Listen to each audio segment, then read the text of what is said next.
Putting in some chicken to this homemade stock here for the homemade egg noodles.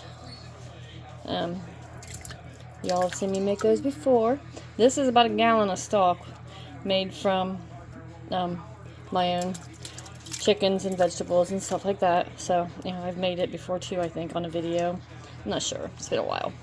Anyhow, this is the chicken I cleaned off the bones as I was after I made the stock before I got it strained out. I strained it out and I took the chicken off the bones to put back into the noodles. So you can see it's starting to come to a boil here. So it's time to start adding in the noodles. Now, the trick to this is to keep them from gumming up together is to do them in increments.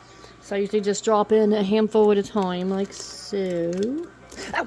Ooh, and burn myself every time.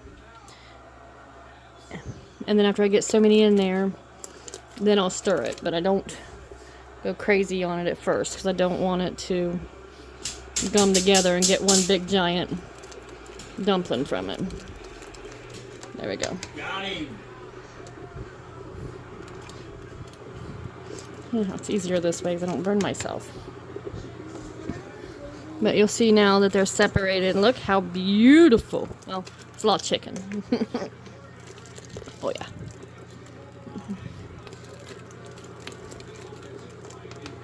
Here in about a half hour, baby.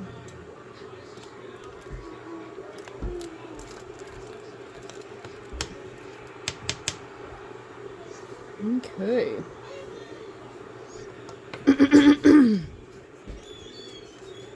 There we go.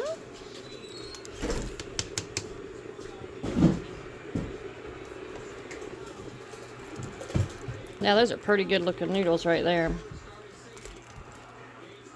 Oh yeah.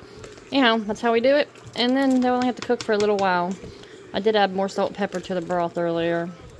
But that's all to taste. We'll see what they look like here. Hopefully in the next half hour or so they'll be done. But we'll check back in.